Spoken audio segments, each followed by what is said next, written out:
comprendre la douleur est essentiel pour pouvoir mieux la gérer, adapter les traitements et ainsi mieux agir. Quels sont tout d'abord les mécanismes de la douleur et ses différents relais? La douleur est un signal d'alarme.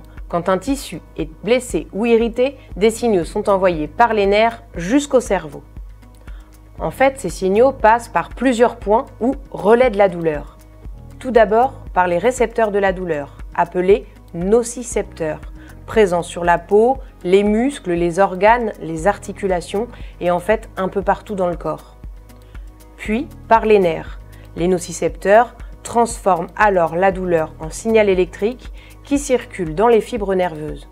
Ce sont comme des fils électriques transportant l'information vers le système nerveux central. Au niveau du système nerveux central, la moelle épinière relaie et module le signal électrique vers le cerveau.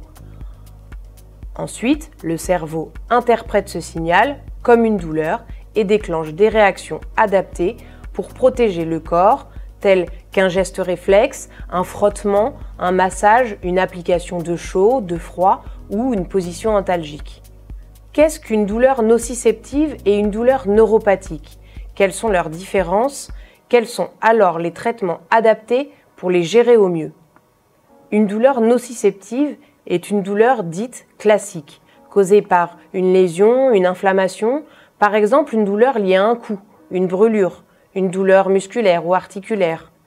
Dans votre parcours de soins, ça peut être une douleur liée à une plaie, un pansement, un hématome post-chirurgie mammaire ou une douleur liée à une liaison osseuse, digestive, gynécologique. Les traitements adaptés aux douleurs nociceptives sont généralement des antalgiques, des anti-inflammatoires ou parfois des séances de kinésithérapie. Une douleur neuropathique est une douleur causée par un dysfonctionnement des nerfs eux-mêmes. Le signal est alors perturbé ou amplifié.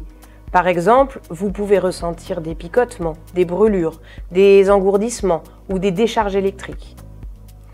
Dans votre parcours de soins, ça peut être des sensations douloureuses appelées neuropathie au niveau des mains ou des pieds induites par la chimiothérapie.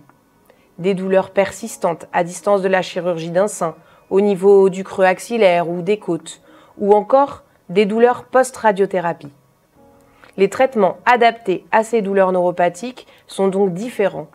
Ça peut être certains médicaments spécifiques, comme les antiépileptiques, les antidépresseurs, la TENS, qui est un dispositif de neurostimulation électrique transcutanée, ou, dans des cas plus particuliers, une prise en charge spécialisée.